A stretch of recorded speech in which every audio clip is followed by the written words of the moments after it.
News 18 Bangla, আমি সব্যসাচী, কলকাতা নিয়ে। আর শুরুতেই রামপুরহাটের দিকে নজর রাখতে হচ্ছে, কারণ সেখানে দফায় দফায় সিবিআই এর টিম যায়, ঘটনাস্থল ঘুরে দেখে। ঘটনাস্থলে পৌঁছন CBI DIG Akhilesh Singh, joint director পদমর্যাদার অফিসার, তারাও যান এবং গোটা ঘটনাক্রম বোঝার চেষ্টা করছেন সিবিআই আধিকারিকরা।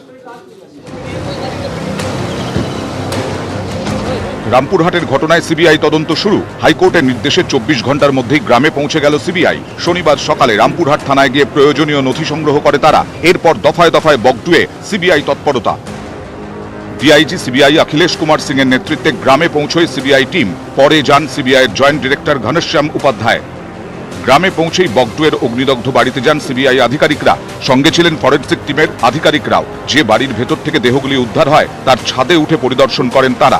আগুনের তীব্রতা ঠিক কতটা ছিল তা বোঝার চেষ্টা করেন তদন্তকারীরা। কোন কোন দিক সিবিআইয়ের নজরে? আগুন লাগানো হলো কিভাবে? পূর্ব পরিকল্পিত আক্রমণ কিভাবে সম্ভব? প্রমাণ লোপাটের কোনো চেষ্টা হয়েছে কিনা তাও খতিয়ে দেখছে সিবিআই। সোমবার রাতে কেন ঘটনাস্থলে গেল না পুলিশ? সেন্ট্রাল ফরেনসিকের তদন্তেও নজর রাখছে তারা। সিট এবং রামপুরহাট থানার তদন্তে গাফিলতি ছিল কিনা খতিয়ে দেখা হচ্ছে। তদন্তে প্রত্যক্ষদর্শীদের বয়ান নিতে চায় সিবিআই।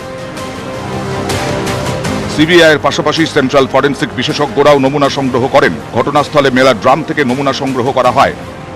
ফরেনসিক বিশেষজ্ঞরা খতিয়ে দেখছেন বাড়ির পর্দা, রডে হাতের কোনো ছাপ আছে কিনা, সিঁড়িতে পায়ের ছাপ রয়েছে কিনা তাও খতিয়ে দেখা হচ্ছে।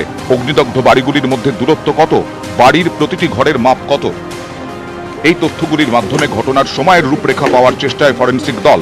এই কাজে 3 ডাইমেনশনাল লেজার ইমেজিং স্ক্যানার ব্যবহার করছেন তদন্তকারীরা। সিএফএসএল এর প্রতিনিধিদের সঙ্গে কথা বলেন সিবিআই আধিকারিকরাও। ঘটনার দিন দমকলের ভূমিকাও নজরে থাকছে গোয়েন্দাদের। তদন্তে বগটুই গ্রামে অস্থায়ী ক্যাম্প করছে সিবিআই। নিউজ 18 বাংলা।